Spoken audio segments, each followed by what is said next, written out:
Hi everyone, today I'm going to show you how to replace the tyre and tube in a standard road bike wheel, and of course then I can show you how to replace an inner tube that might be punctured when you're out on the road. Now this is for a standard road bike wheel. The principle applies to most other types of tyre and wheel combo as well, but for the road bikes in particular, these can be really difficult to get the tyre off and back on, particularly in this case if it's a new tyre.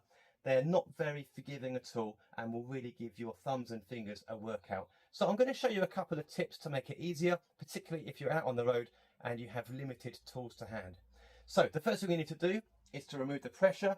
If you've already suffered a puncture, then the job's going to be done for you. But the way we do it is by loosening this valve here. You don't take this off entirely, the lock nut for it, but the valve travels all the way up inside the outer casing and essentially works as a bung. Because the road bike tyres operate under such extreme pressure, the bung is pushed down the whole time and it creates a brilliant seal, way better than the Schrader valves that you see on standard bikes, the same that you see on car tyres. Anyway, we're going to loosen that a little bit, then we're going to push up and you're going to get hissing. Once that's done, most of the pressure's gone. If you haven't done it already, remove the lock nut for the valve. So the valve cap's off, the lock nut's off, and just, you don't want to lose this really. So particularly if you're going to be putting this inner tube back on. So maybe just pop this lock nut back up a little bit for the time being.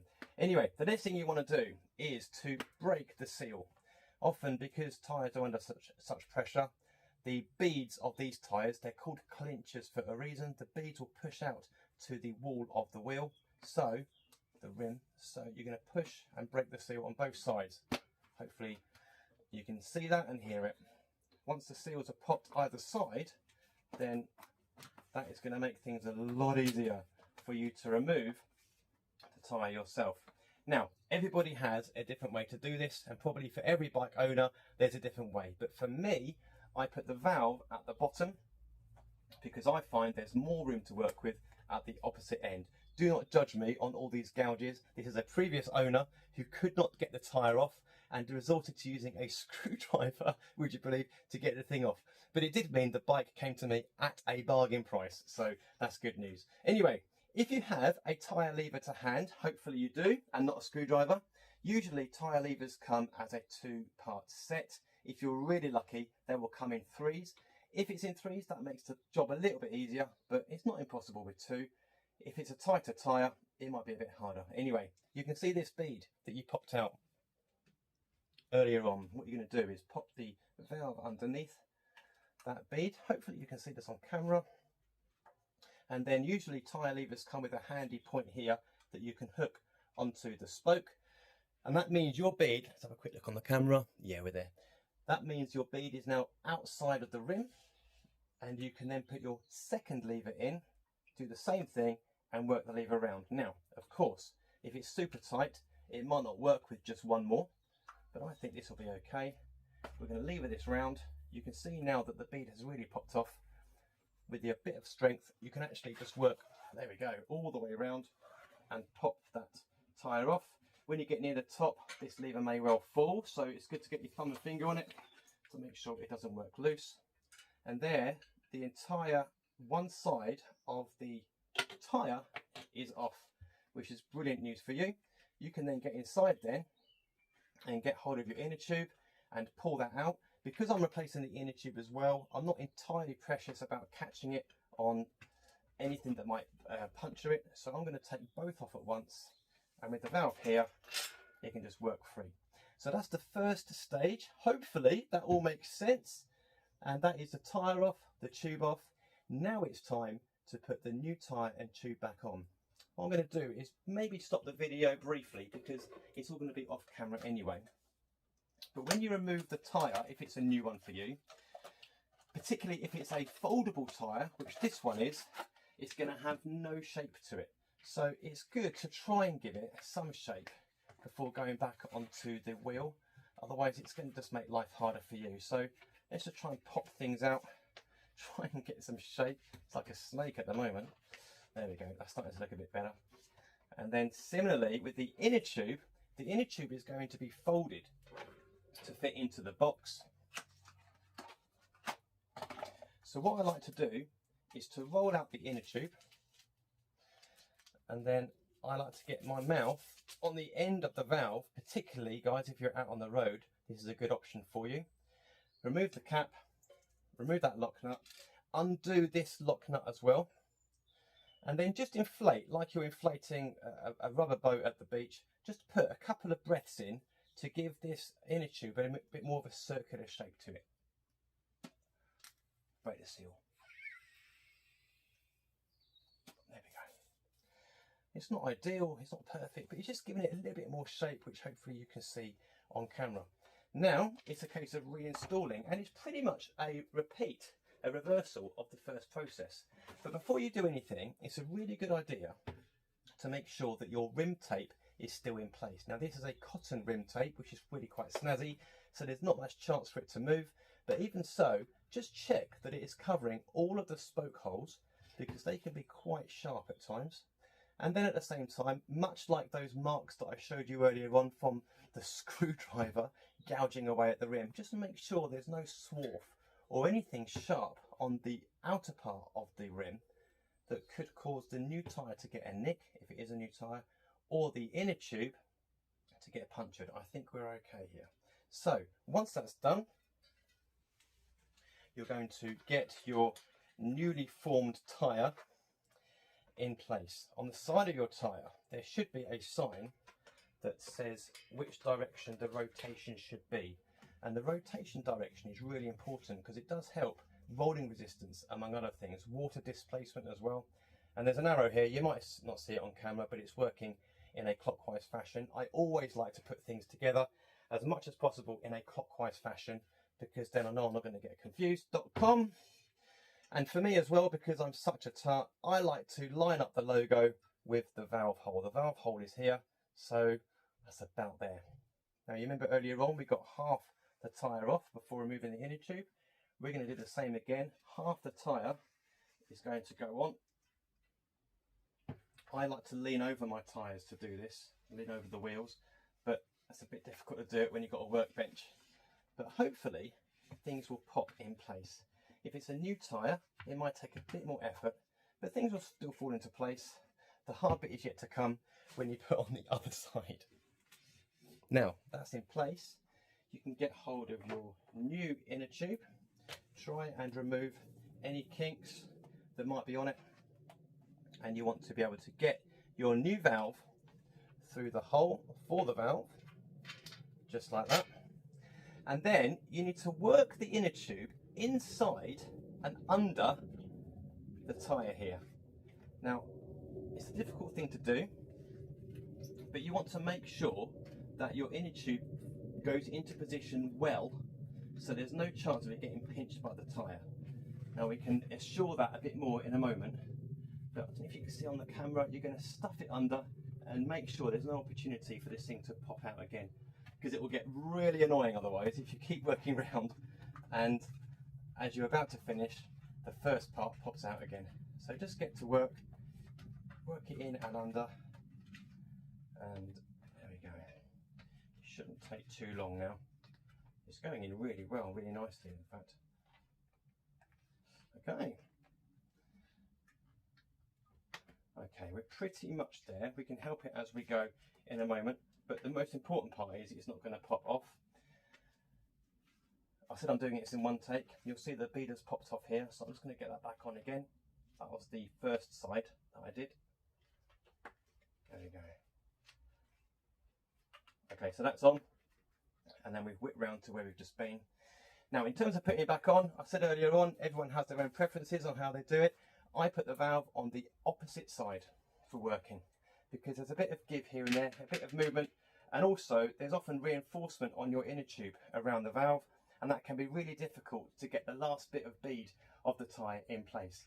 So again, I like to keep that at the bottom, and what we're going to do is, using thumb and finger, we're going to fit the tyre into the bead. But I don't know if you saw it just then, the inner tube got a little bit pinched just then, so you've got to kind of work ahead of yourself a little bit and just make sure that the inner tube is in place. If not, stop what you're doing, don't put any more tyre in, and get that tube in place. Anyway, we're going to work ourselves around. You see now the valve is at the top of the picture. That is going to pay dividends for getting this last bit on. Now, you might be in this position already, guys, where there's an awful lot of tyre left to go in and not a lot of room for movement. And you might be pulling your hair out and thinking, what on earth am I going to do? Well, here are your tips for you. If it's a nice sunny day, which it is today because I've got sweat pouring from my brow, then you can leave the tyre, just as it is if you like, in the sun just for 10-15 minutes. Oh my gosh, it makes such a huge difference. If you've got the luxury of being at home and it's the winter, you can pop it over the radiator, you can use a hairdryer, anything you can just to create a little bit of heat, which will make the rubber a bit more supple and help make this job a little bit easier. However, if you're outside and it's blowing a gale and you're in the middle of nowhere, the better thing to do is to push the two beads, that's this side of the tyre and that side, towards the centre. Earlier on I showed you those spoke holes that were covered with the rim tape. They are recessed, there's a bit of a dip and they're lower down, which means there's a bit more of a channel to play with, which then also means you should end up with a little bit more room for movement at this top end to get the last bit of bead on. Now this company, they haven't paid me to do it, but this company I love, and I found these tyres to be the most forgiving on all types of road bike wheel, be it carbon, aluminium and different brands. I've never found one yet where the tyre doesn't go on quite easily. However, you might have chosen another brand which has a reputation for being quite stiff. I am going to be able to do this with my thumb and fingers. So let me show you how to do it. You're going to push and roll with your thumbs while your fingers are kind of gripping on the other side, and you're just going to work this on. Starting there, and it's going to pop on. It's moving already. I'm not putting any pressure in, and it's going to pop into place. Before I do though, I'm just going to show you this handy tool. And again, unless you've managed to find one online which is much smaller for fitting into a saddlebag, it's unlikely you're going to have this on the road. But nevertheless, I'm going to show you how this tyre lever works.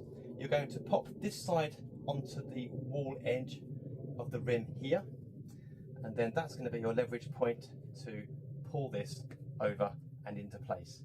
The only problem with these is they could pinch your inner tube. They shouldn't scratch the rim and things, it's only plastic, provided you've cleaned it, it'll be alright.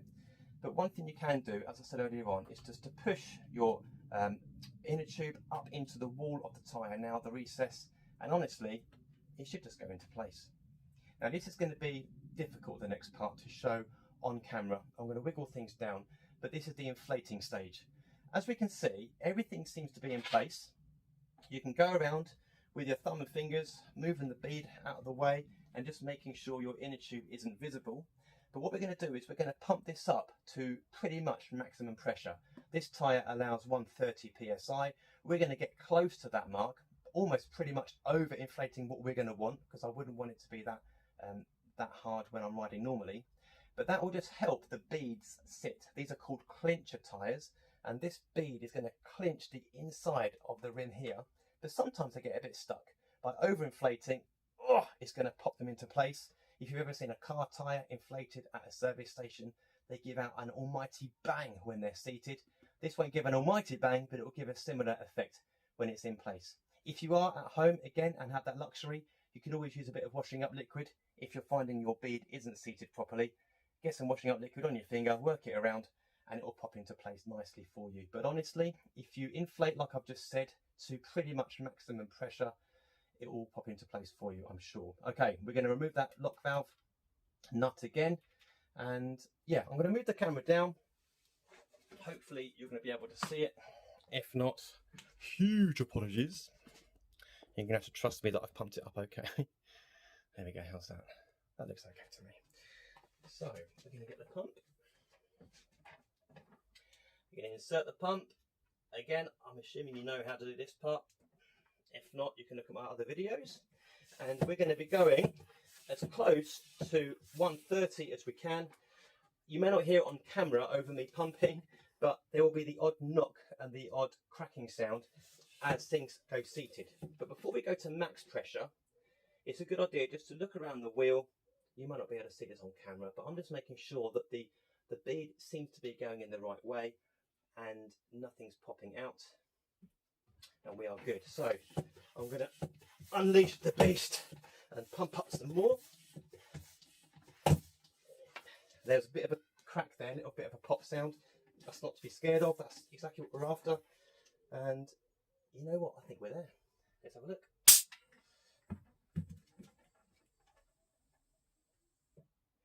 Excellent. Okay, I'm going to move the camera back up. Whoops. I don't know, I think it's helpful to do it in one take. It shows there's not much rehearsal has gone into it and much editing. Okay, I think we're about there. And we definitely are there with the tyre. So all that's left to do is to pop on the lock nut to hold things in place. Oh, look, see? You can tell it was no take. That was the old one. That would really bug me if I keep the old one on there. There we go. That's in place. Going to pop the valve cap on as well, just making sure that is already as tight as it can be there. The logo is nicely in place with that. That's going to keep me very happy. And folks, we are job done. It's as simple as that.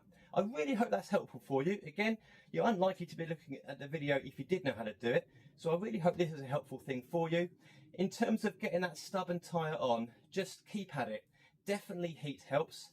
Thumbs and fingers help. But for me, absolutely, I would get this bit covered first. Because sometimes getting that bead over there on that last stage is a real git to do. So hopefully it's been helpful, and we're in business. We are job done. Thank you very much for watching. Remember to like and subscribe, and I will see you next time. Bye for now.